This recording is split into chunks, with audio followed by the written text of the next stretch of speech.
How much water should you drink per day? This is a very important question. It's something I get asked very often. How much water should a person normally drink? It's a highly relevant question, especially since people definitely ask me this in person. It's something that really concerns people, and it's very debatable because the correct answer to this question isn't always pleasant for people. But today we're going to talk about the amount of water you should drink in a day. I'll tell you everything about it.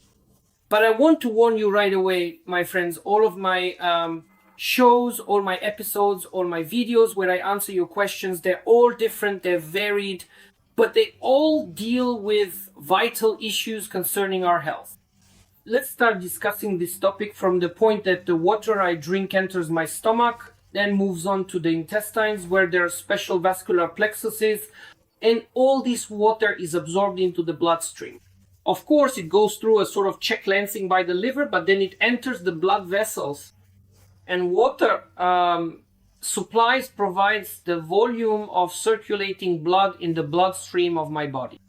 In fact, the water I drink ends up in my blood. If there is too much fluid in the blood, it immediately passes through the kidneys and is excreted in the urine. At the same time, a reverse osmosis system operates in the kidney. And if in the kidneys some of the essential microelements from my blood end up in the urine, they are immediately reabsorbed from the primary urine during the formation of secondary urine. That's why there is no such thing as too much water drunk. But there can be too little water consumed.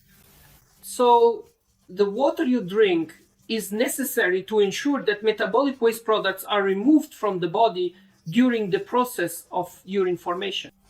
In other words, the water I drink is necessary so that I essentially get washed.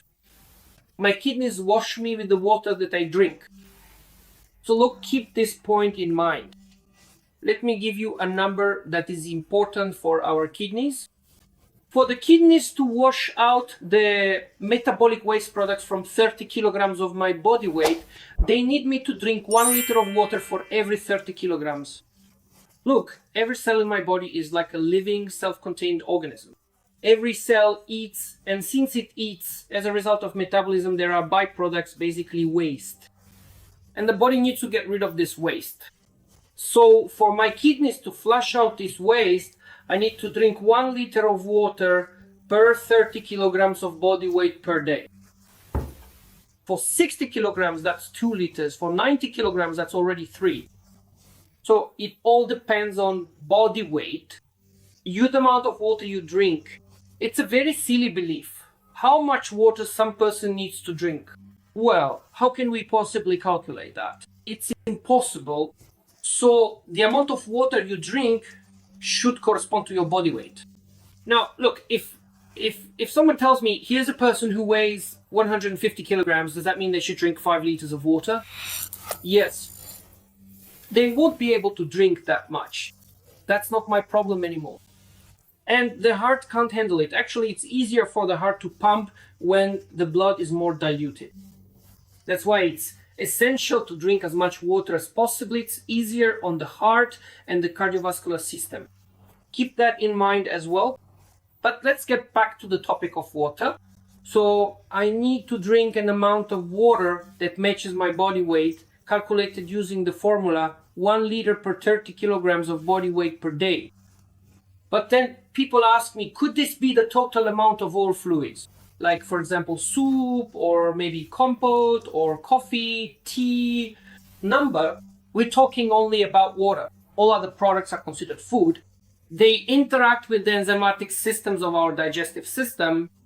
And as a result, that water will only be used later on, and it's not the kind of water that will allow my kidneys to function properly. Water that you drink is like water you could use to wash your clothes, and you wouldn't have to rewash them. Take mineral water, for example, you could wash your clothes in it. But take tea, you wouldn't be able to wash your clothes in tea. That's why water is just water, nothing else. And that's exactly what is meant, just water. So a person should drink water according to their body weight. And then their kidneys will start to function well. Yes, they might have to go to the bathroom more often and the amount of urine will increase. But that's actually a good thing. It means the kidneys will actively flush out my body as long as I drink enough water. But sometimes people ask whether the amount of water can be harmful. The amount of water can be harmful if it's too little. But if I drink too little water, then the urine produced by the kidneys becomes very concentrated. And what's interesting is that because the urine becomes concentrated, sediment starts to form in it. First, crystals appear, and this leads to uric acid diathesis with the formation of crystals. Later on, sand forms, the sand settles in the renal pelvis of the kidneys, the sand clumps together and stones are formed. Did you know that kidney stone disease has only one cause? You don't drink enough water? Really, there's just one reason for kidney stone disease: you don't drink enough water. What should you do? Just get yourself used to drinking water. Whether you want to or not, you need to keep this under control. You have to make yourself do it. People tell me, but I just don't feel like it. Do I really have to force myself? Yes, you have to force yourself. If you don't make yourself wash, you'll always be dirty. The body doesn't demand it. But you have to make yourself drink water, make yourself do certain things. The worst part is, it's not just limited to sand or stones in the kidneys. If a person drinks little water, their blood becomes more concentrated. It's not even thickening, it's an increase in blood concentration. And this puts a strain on the cardiovascular system. It's hard for the heart to work. You see, if a person doesn't drink enough water, their subcutaneous tissue becomes less saturated with water and wrinkles appear. Yes. Wrinkles are a sign of people who don't drink enough water. The scariest thing probably is this. People who drink little water they often have hypertension. Hypertension is a disease of people who don't drink enough water. Hypertensive patients who drink 3 to 4 liters of water a day don't experience high blood pressure. Just imagine how simple it seems, right?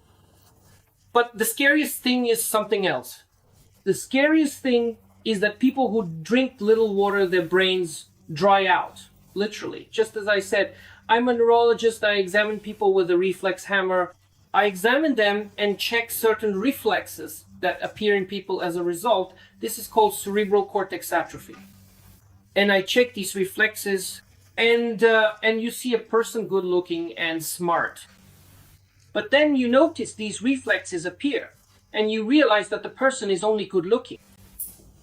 Unfortunately, this already means that the brain has dried out. And then I start talking to the person and realize that their level of communication, their level of awareness is like that of a 3-year-old child, even though they're already 80. And the reason is the brain dries out. And the deeper secondary reason is that the person doesn't drink enough water. You'd think, is it really that hard? Just drink water. But unfortunately, I point this out to everyone. I teach everyone. How many people actually drink water, try to drink water? I'll be honest, not many, very few.